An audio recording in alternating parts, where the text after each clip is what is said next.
Hello dear students, welcome back to my playlist of SQL Server Practicals। अब तक हमने 3 videos में जो काम किया था DTL और DML कमांड्स का। आज के इस वीडियो में मैं आपको बताऊंगी कि कंस्ट्रेंट्स क्या होते हैं। So let us start. Constraints. What are constraints? Constraints are called rules which are applied on the table which make sure that we enter the correct data into the table।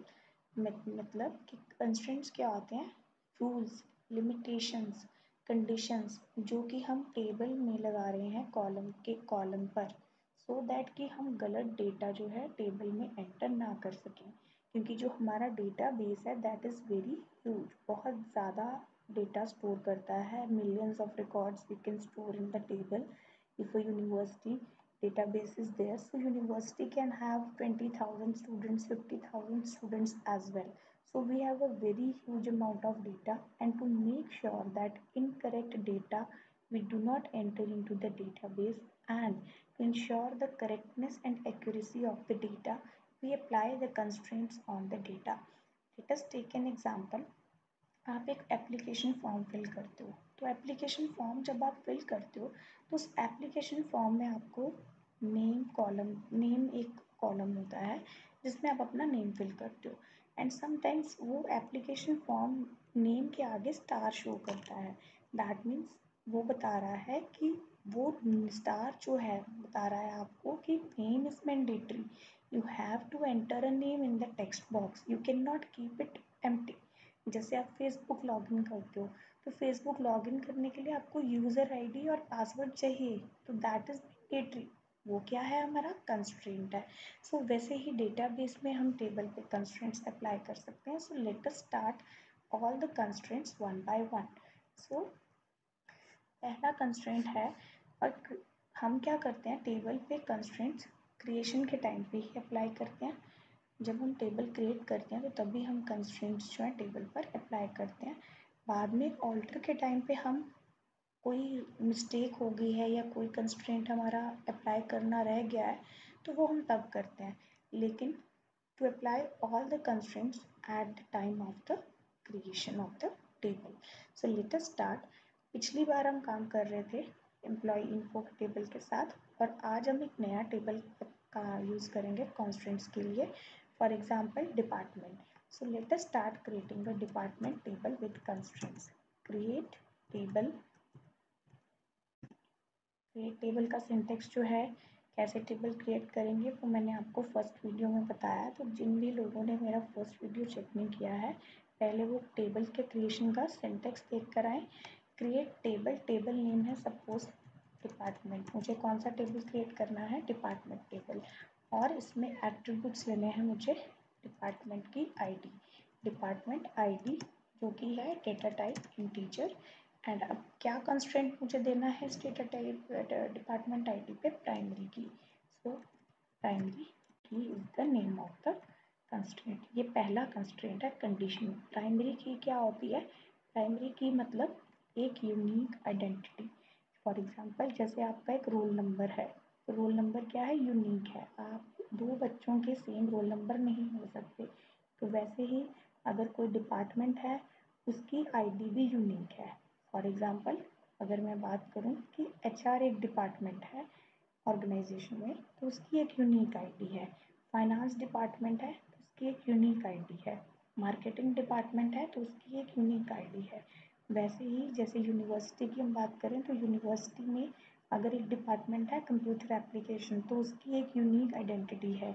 Agriculture है, उसकी एक unique identity है, right. So primary की वो होती है जैसे हमें यूनिक आइडेंटिटी प्रोवाइड करती है हमें। और कभी भी प्राइमरी की को हम सेम नहीं रख सकते, मतलब डिपार्टमेंट आईडी जो है वो सेम नहीं हो सकती, दो डिपार्टमेंट्स की एक सेम आईडी नहीं हो सकती। It should be unique and not null. ये एम्प्टी भी नहीं रख सकते, ना ही इसको खाली रख सकते हो। तो हम जब टेबल क्रिएट करेंगे तब मैं आपको बताऊंगी कैसे। सो डिपार्टमेंट आईडी प्राइमरी की, and next attribute is primary की डिपार्टमेंट नेम। नेक्स्ट एट्रीब्यूट मुझे टेबल में लेना है डिपार्टमेंट नेम, जिसका डेटा टाइप है varchar। एंड डिपार्टमेंट नेम अब मुझे सेट करना है नॉट नल, मतलब आई वॉन्ट कि डिपार्टमेंट नेम जो है वो खाली नहीं जाना चाहिए, एम्प्टी नहीं होना चाहिए। और थर्ड चीज़ है फॉर एग्जांपल मुझे डिपार्टमेंट का ईमेल लेना है, नेक्स्ट एट्रीब्यूट है मेरा ईमेल। तो ईमेल कैसा होना चाहिए हमारा, ईमेल भी varchar टेक्स्ट ही लेगा, varchar and varchar again size I have to give 100 and इसका कंस्ट्रेंट मुझे लगाना है यूनिक। तो अभी तक मैंने अपने टेबल में 3 कंस्ट्रेंट्स लगा दिए, प्राइमरी की, ऑर्डिनल एंड यूनिक। 3 कंस्ट्रेंट्स मेरे टेबल डिपार्टमेंट में मैंने अप्लाई कर दिए। ठीक है, अब हम क्या करेंगे, अब हम चेक करेंगे कि इस टेबल पे कोई एरर तो नहीं है। जो मैंने सिंटेक्स लिखा है बट इस टेबल में एक एरर है, मुझे पहले ही पता है, बिकॉज varchar पे मैंने साइज नहीं दिया, तो मैं यहाँ पर साइज दे दूँगी। ठीक है, अब मुझे इस क्वेरी को रन करना है और एग्जीक्यूट करना है। सो नाउ टेबल जो है डिपार्टमेंट ये क्रिएट हो गया, और आपको पता है कि डिपार्टमेंट को चेक करना है, अगर मुझे टेबल का डेटा चेक करना है तो कैसे करेंगे हम, सेलेक्ट कमांड से select star from table name is department. और आप देख सकते हैं कि मैंने क्या लिखा, अब डिपार्टमेंट को लोअर केस लेटर्स में लिखा है और यहाँ पर मेरा डिपार्टमेंट अपर केस लेटर में था। तो it does not make any difference, क्योंकि एसक्यूएल क्या है, केस सेंसिटिव नहीं है। तो अगर हम टेबल के डेटा को व्यू करेंगे तो ये हमारा टेबल का डेटा है, department ID, department name and email, 3 attributes. अब जो फर्स्ट वीडियो में हमने टेबल क्रिएट किया था वो था विदाउट कंस्ट्रेंट्स, बट जब ये जो टेबल क्रिएट कर रहे हैं डिपार्टमेंट, ये है विद कंस्ट्रेंट्स। कंस्ट्रेंट्स होते क्या है, I told you, limitations on the data. कैसे हम चेक करेंगे, फॉर एग्जांपल मुझे एक टेबल में कमांड लिखनी पड़ेगी इंसर्ट करने की, डेटा इंसर्ट इनटू टेबल। ये भी मैंने आपको सेकंड थर्ड वीडियो में बताया था, टेबल में डेटा कैसे इंसर्ट करते हैं। तो टेबल का नाम इंसर्ट इनटू डिपार्टमेंट, डिपार्टमेंट में क्या इंसर्ट करना है मुझे, डिपार्टमेंट आईडी, डिपार्टमेंट का नेम, ये मेरा कॉलम नेम है, और थर्ड है ईमेल, थर्ड है ईमेल, जो कि ये कॉलम है मेरा। ठीक है, जैसे कि आप यहाँ देख सकते हैं 3 कॉलम है, डिपार्टमेंट आईडी, डिपार्टमेंट नेम और ईमेल। तो मुझे यहाँ पे इन तीनों को वैल्यूज़ देनी है, तो मैं यहाँ जल्दी से लिख दूँगी department ID, department name and third है ईमेल। 3 एट्रीब्यूट्स हैं, क्या वैल्यूज़ देनी है मुझे इसको, फॉर एग्जांपल मैं ले रही हूँ department DD01, next is department name है फॉर एग्जांपल, अब क्या डिपार्टमेंट का नाम है HR, एंड ईमेल क्या रहेगी इस डिपार्टमेंट की, फॉर एग्जांपल एक ऑफिशियल ईमेल असाइंड है हर डिपार्टमेंट को, तो मैं लिख दूँगी HR@gmail.com। क्लियर, अब ये रिकॉर्ड मुझे इंसर्ट करना है फर्स्ट रिकॉर्ड टेबल में। अब ये बड़े सारे एरर्स मुझे आने, let us read, invalid column name DD01। Okay, department ID जो थी मेरा डेटा टाइप था उसका इंटीजर, इसको हम सिर्फ एक इंटीजर वैल्यू भी दे सकते हैं, तो यहाँ पे मैं कर देती हूँ 01।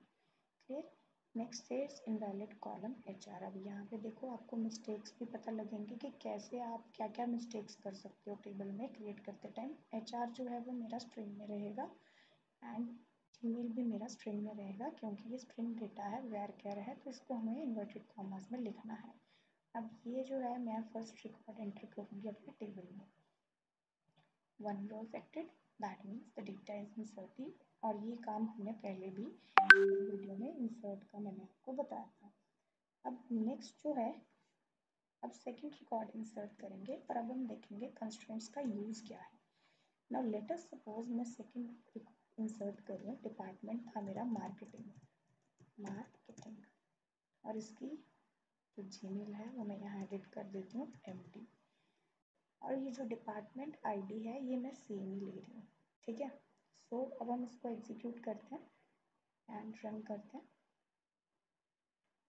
तो देखते हैं कि एग्जीक्यूट नहीं हुआ और यहाँ पे एक एरर आ रहा है। क्या एरर आ रहा है, violation of primary key constraint PK department and this is the ID। आगे का एरर क्या है, can not insert duplicate key in object department and the duplicate key value is 1. अब ये जो एरर है ये क्यों आया मेरा, क्योंकि मैंने एक डुप्लीकेट रिकॉर्ड टेबल में इंसर्ट किया जैसे कि 1, और मैंने अपने डिपार्टमेंट आईडी पे कंस्ट्रेंट दिया था कि ये क्या है, प्राइमरी की। मैंने आपको पहले ही बताया था प्राइमरी की क्या होती है, यूनिक होती है, और दूसरा इसको हम नल नहीं छोड़ सकते, राइट। तो अब यहाँ पे हमें इस वैल्यू को क्या करना है, चेंज करना है 2, क्योंकि it should be unique. Primary key constraint जो है ये हमें अलाउ नहीं कर रहा गलत डेटा एंटर करने के लिए टेबल में। तो अब अगर मैं इसको एग्जीक्यूट करती हूँ तो ये रन हो जाएगा एज यू कैन सी। और इसको अगर हम चेक करते हैं तो ये देखो सेकंड रिकॉर्ड, ये यूज़ है प्राइमरी की का। नेक्स्ट है नॉट नल, मैं इसी रिकॉर्ड में एंटर कर देती हूँ। नेक्स्ट रिकॉर्ड कॉपी कर लेते हैं नॉट, और अगर मैं सपोज करो यहाँ पर छोड़ रही हूँ डिपार्टमेंट नेम को,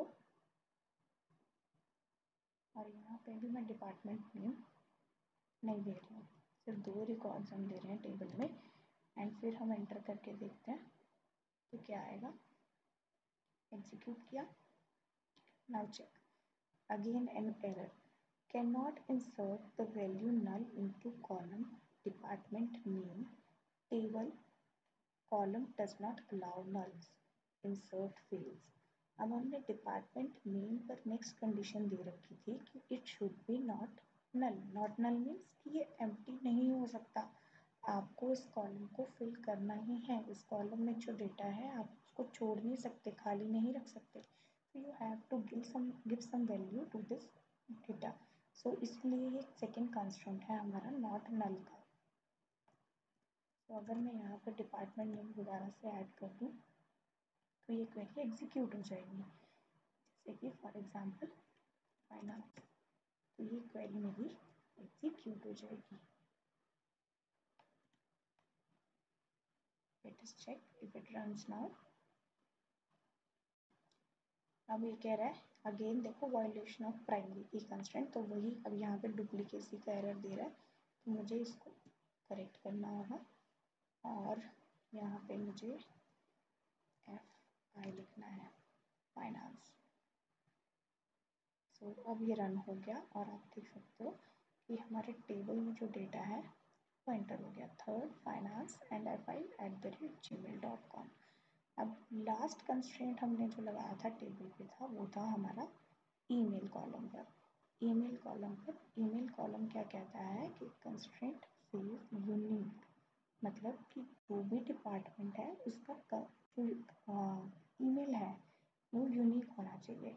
तो लेट अस सपोज अगर मैं सेम कमांड को दोबारा से कॉपी करती हूँ नेक्स्ट रिकॉर्ड के लिए, और अगर मैं यहाँ पे और डिपार्टमेंट नेम चेंज कर देती हूँ IT, और अगर मैं यहाँ पे सेम ही जीमेल रखती हूँ जो मेरा फाइनेंस का था, मतलब सेम जीमेल है, सो अगर मैं इस कमांड को एग्जीक्यूट करूँगी तो मुझे यूनिक कंस्ट्रेंट का एरर आएगा।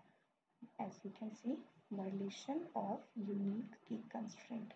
और ये जो आप देख रहे हो एरर में, ये है आपके कंस्ट्रेंट की ID जो कि बाय डिफ़ॉल्ट सिस्टम असाइन कर रहा है, ठीक है। तो आगे है cannot insert duplicate key in this table and duplicate key value is fi@gmail.com, क्योंकि हमने क्या कंस्ट्रेंट दिया था कि ईमेल क्या होना चाहिए हमारा, यूनिक होना चाहिए। तो अभी इसको हमें करेक्ट करना पड़ेगा IT।